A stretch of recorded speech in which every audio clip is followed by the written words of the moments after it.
Well, I mean, I think the thing we're really applauding is the Human Genome Project. Now, could there be a Genbank without human genome? Yeah, probably so. I mean, Walter Goh did, in fact, start it in '82 in LANL, and he deserves a lot of credit for it. He was a very lovely guy, and everyone who knew him still has that feeling about him. But on the other hand, so NLM's point of view of it has always been, what is our proper role? And if we can see it, can that be authorized in legislation so we understand it firmly and the rest of NIH and the rest of the scientific community understands it? So I was trying to tell that sort of slant. And so from that point of view, the legislation Mr. Pepper introduced and Senator Kennedy are critical to our starting out. You can already tell that opinions varied as to whether the genome was itself worth doing. And if it was worthwhile, would Genbank be worthwhile? And many people thought no. I mean, as you heard people say, no, that's not science. You're not going to get any grants for that. That's just stamp collecting or something. I didn't have that view, and happily Jim Weingarten didn't. He was a steadfast supporter of the Human Genome Project and Genbank and NCBI within NLM, always. Others were not. Well, the long-range plan helped us enormously in many, many ways, but NCBI was born directly out of that Section 3 of the long-range plan, factual databases. And to me, of all of the hundreds of hours that were spent in that process, the 20 minutes that we got out of Alan Maxim, and mind you, he was lecturing to a very, very informed, sophisticated panel. I mean, that included Josh Lederberg, included Rich Roberts, Bob Kahn. These were very savvy people. And yet no one had said, you guys have got to take this on, get those databases going. And at the end of Maxim's presentation, which was really just as he promised us, it was like Molecular Biology 101 for med students with the chalk on the coat and the whole business. At the end of his presentation, there was kind of a silence that fell over the group of these very informed people. And everybody said, that's a library job. Let's do it. So to me, the whole long-range planning was made worthwhile by that 20 minutes alone. Oh, sure, absolutely. I mean, that was part of the recommendation, integral part of the long-range plan recommendation, sure, is that it has to be international. I mean, the British were ahead of us, basically. I think all of the major people saw that. I mean, a highlight for me, I didn't mention it in this talk, but a highlight for me was testifying before the Senate Appropriations Committee one year, and truthfully, I can't remember exactly the year. But I do remember that NLM followed the genome program and Jim Watson. I don't remember whether it was called a program, a center, later became an institute, but whatever it was, Watson was in charge of it, and it was a national program. And I was amazed that I was following him, because usually we're down on the dogs and cats at the end of the couple of days. But I remember vividly the chairman of the Appropriations Committee was Tom Harkin from Iowa, and he said, now, Dr. Watson, you've said it'll take 15 years to get this done. This is a very important thing. Can't you do it faster?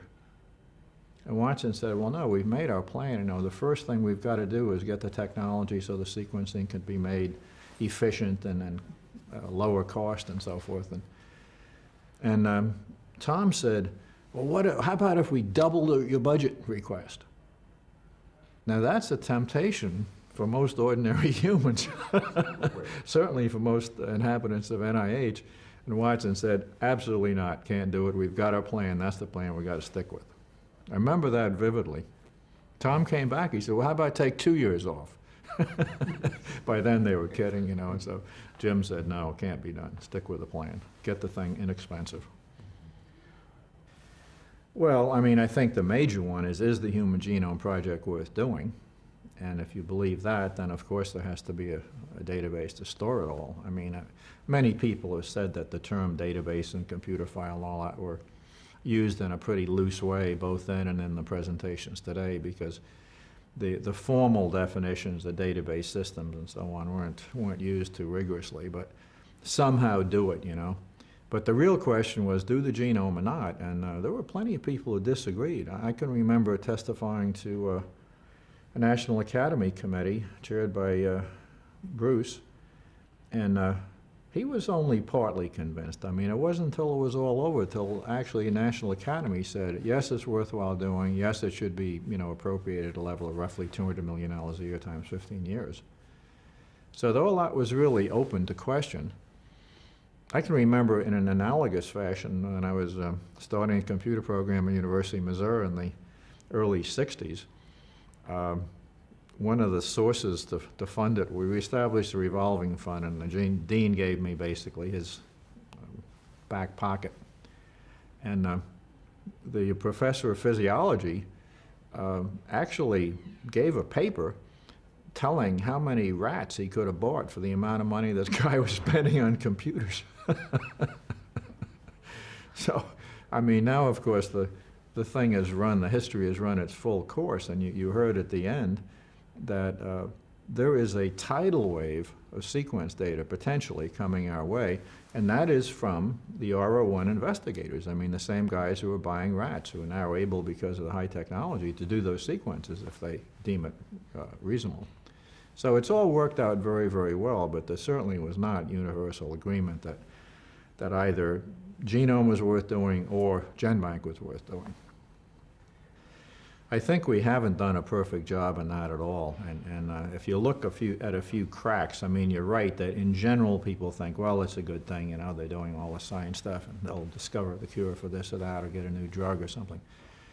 But if you look at the cracks in that particular edifice, they certainly are easily identifiable at the level of patient data. In other words, in general, it's wonderful, but if it's my genome, do I really want it, you know, exposed to the public? Well, a couple of prominent people now have put their entire genomes up, but of course, I mean, $1 million a piece, something like that. And we're thinking about projects where a larger number will be there, but people are not at all prepared to say yes about that. Yes, I don't care. And for good reason. I mean, firstly, there is no federal legislation that prohibits misuse of those data, and there should be. There's nothing that says you can't use this to discriminate against that person for insurance, for wedding licenses, passports, employment. None of those protections exist, and they should. And the second reason is that the genome, if you, let's just, in simple terms, say we sequence your genome and we're going to put it up someplace. Well, at first glance, I mean, a person would say, well, heck, it's my, whatever it is, I have a right to do it. But yet, if you have a second thought, you say, yeah, but I'm actually telling you my parents' genomes and my children's genomes and giving you an insight in a family that maybe that's okay too, but we just haven't gotten used to that idea yet. I think it has to come, but I mean, my gosh, it's been passed by the Senate on 4 occasions and then not by the House, and now once by the House and not by the Senate. I mean, yeah, I think it's absolutely critical, and it's been endorsed strongly by all of the political leaders, including the current president and the former president. I mean, in theory, it's a very unpretentious bill, but it has failed of passage on every occasion so far. I think it's absolutely critical. Then, of course, people have to think through what it means to enter these scientific experiments. Now, it isn't the question of secret exactly. So, for example, there have been a number of suggestions that it ought to be, that the genetic information in a patient's chart ought to be kept secret. Well, that doesn't make any sense because the genomic revolution redefines every part of clinical medicine, so you can't separate it from any other lab test. But on the other hand, the whole content of a patient record is really kind of a sacred trust, and that ought to be very, very carefully handled. I mean, there have been a couple of episodes that you probably know of recently where data have been allowed to be made public or exposed or lost, and that is a failure of trust. I mean, that's a very bad thing. That shouldn't happen, and we ought to guard against it with all our might. Well, it does. I mean, we're currently looking at a question of don't put patient data on a laptop that isn't encrypted. Well, I'm encrypting my laptop, but I mean, I think a better policy is don't take patient data out of the hospital or the library. And we're going to try to see if we can make that work. There are wrinkles and difficulties, but there are plenty of doctors in practice who have online access to the patient's data, answer their questions, give them lab reports, advise on drugs and so forth. I mean, it's possible to do that without carrying your files around in a laptop sitting on the seat of your car. So I think the answer there is that we've just got to be a lot more worried and conscious about never, ever taking patient data out of the institution where it can be lost. There really was no difference in terms of what we wanted to achieve. There was a difference in style, and in favoring the NLM side, we are kind of used to high quality work, but also high quality work that's on time. So Dan Macy's was the director of Lister Hill when all that started. And in addition to being the original can-do-anything guy, he was very organized and on time. And when we began to have questions, he went off to Los Alamos to meet the people and find out how things were going. I remember when he came back, I asked him, I said, Dan, these people that you're working with, did any of them have watches on? And he thought a minute and he said, watches? They didn't even have calendars. So we made the conclusion that we're probably more used to a service operation than they were.